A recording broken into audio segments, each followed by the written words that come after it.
Well, good afternoon, everybody, and really appreciate the opportunity to listen in on this and share a few remarks. And Lisa, I think first and foremost, you got a massive endorsement for everything you do. So I would just say, because Lisa's much too professional to say this, I'll say it for her. I think what we learned from our guest speaker is that we need to expand Lisa's program tenfold. And so that's takeaway number one for me. Lots of good insight in there. And, a couple of things maybe just to reflect on a little bit, and then I'll kind of connect that with what we're doing at the city. First, I think I was reminded of once upon a time when I happened to be one of your state senators. And very few of you probably recall I was on the education committee, and my subcommittee kind of specialty was higher ed. So for 4 years of my life, all I thought about in terms of policy in many ways was higher ed. And I had all these crazy ideas that went nowhere.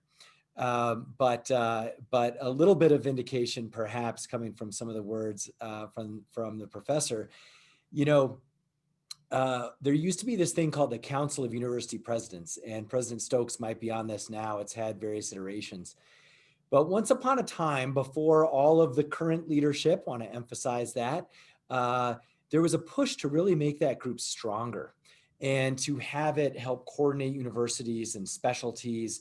And even at the legislature, we're going to try and enshrine some of this in statute so that the sort of higher ed department and so forth was really connected with the council presidents.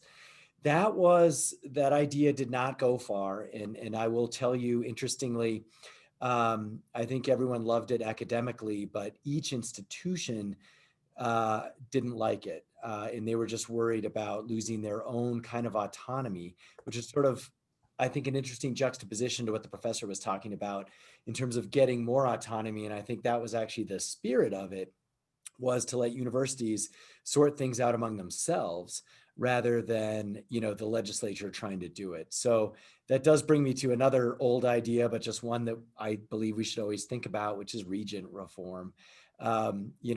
This was one of the resoundingly most shot down ideas I had, but it was to copy Arizona's model and then put it in New Mexico. And you can imagine how our governors, emphasis on the word governors, because two governors from both parties did not like this idea at all. They were very much in favor of separate board of regents. And I know we have some amazing regents on this call. So again, nothing personal there, but I do think there's a little bit around structural reform that could liberate higher education. And I think that's also what I heard from the presentation, is that flexibility, that trade-off, that example you gave with Wisconsin, let's give it to you. I'm all for it. So now this is where I have to say that as mayor, I have no say in that. So I do see a couple of legislators on here, but I would tell you that I think, historically, our regents did not want to engage in that discussion, mostly because of relationships with governors who had appointed them. Now I think we're in a much different situation, and maybe we actually can have a inter-regent discussion on how we might do governance in a better way and really unshackle our universities from certainly a high level of detailed oversight from the legislature. And I say that as being one of the people who used to do that. So I've learned, and I agree with the professor, that you got to do one or the other. You either really step up on funding, or you liberate universities to be their best selves. And so that's something we can definitely do going forward. Now, a couple of other thoughts, perhaps, as we look at where we're going economically and some of these issues. I'm always reminded about what we're doing at the rainforest and Lisa's work, but in general, that concept of Innovate ABQ. And I'm grateful, actually, that UNM has really stepped up to help Innovate succeed. I think it is a wonderful homage to the kind of cross-disciplinary intersectionality that is academia and entrepreneurship. And I think folks know about this. I mean, this was something that literally even the name Rainforest came from the book, so this was all about, like, how do you get sort of entrepreneurship in Silicon Valley and higher ed integration. And I think the good news is we committed to that, and our city sort of has that, and UNM has that. And I think even now there's a more newer version that includes New Mexico Tech even. So I think it's a good place, but this is a good reminder that I think it did stall, and in some ways is still stalled. But I think part of that is because there was too much government. Let's make this about the universities and governments there to help. And I say that as a city, we forewent our responsibility and removed ourselves from Innovate. And I think that's actually a good thing and a nod to this kind of flexibility. And so I think maybe a rare example of a politician literally stepping out of the way instead of the opposite. That's what we've done. And so I'm very much encouraged about the UNM driven vision of Innovate. I think it should always been that. And I think it still has those connections. So that's the good news. We're not losing any of the collaboration, but I think we're gaining a leader. And in that specific example, I think it really should be our flagship university.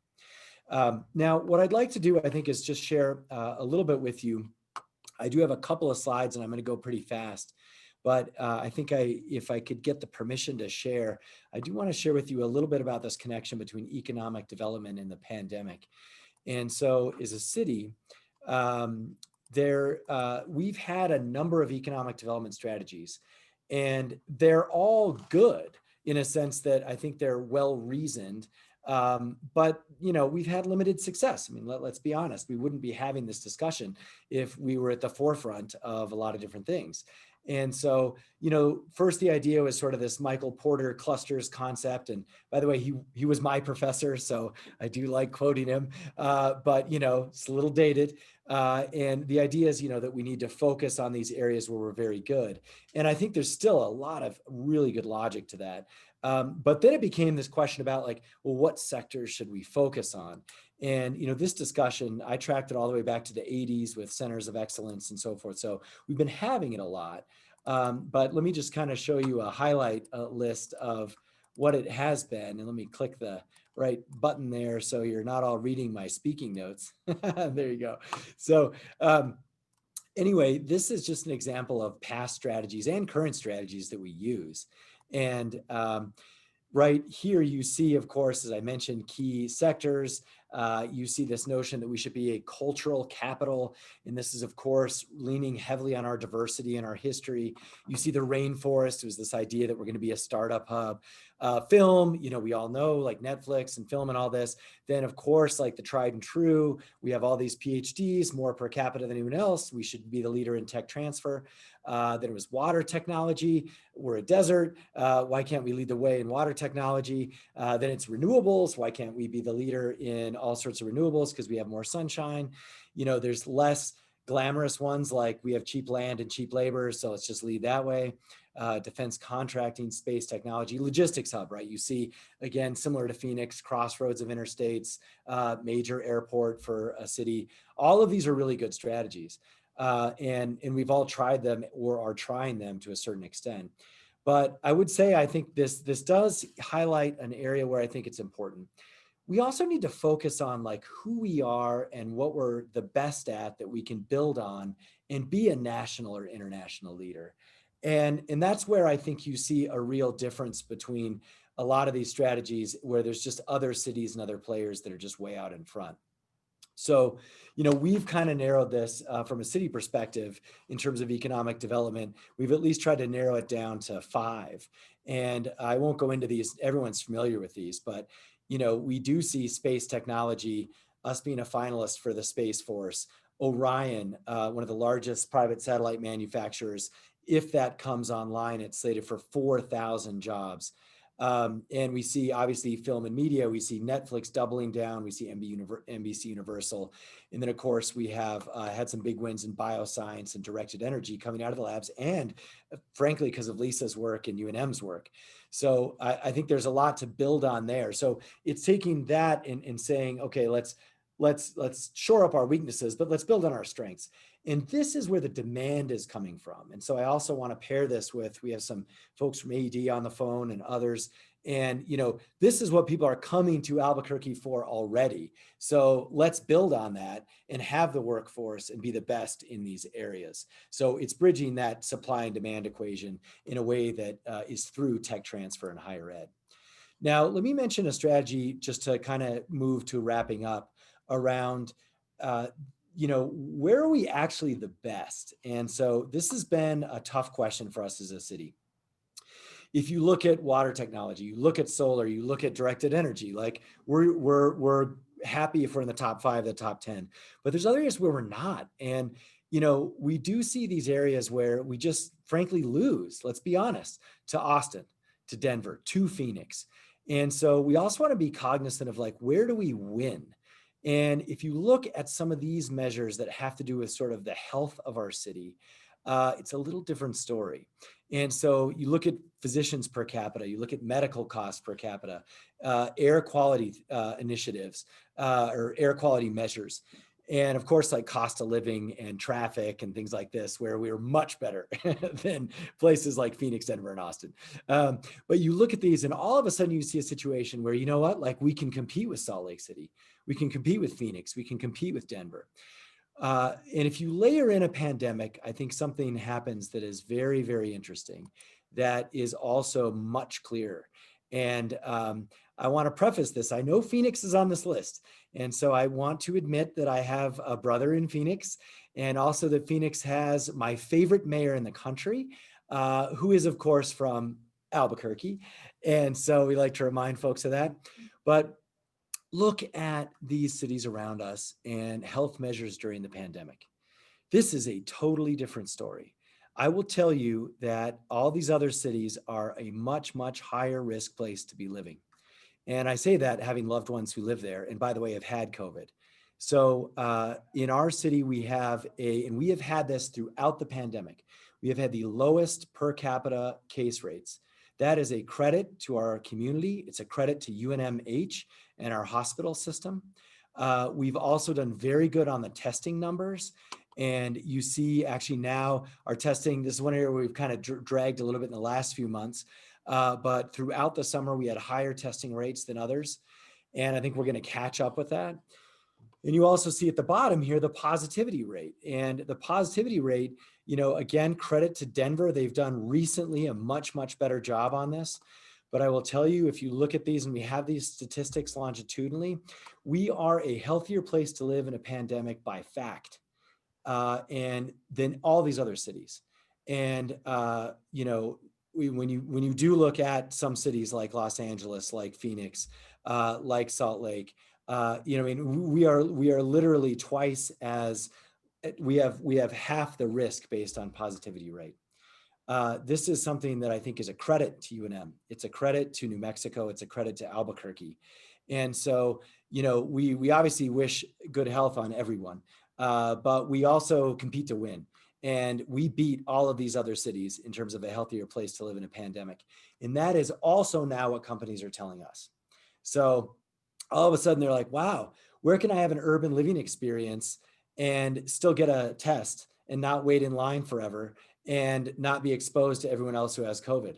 This is what CEOs are now telling us. And we say Albuquerque, and we show them these numbers. And it's also related to, where can I live downtown, but also get open space and not have traffic in between? Where can I afford to have both those? And this is just a situation where I think for the first time in a long time, we are net the best. And I have not been able to say that about any other category for our city.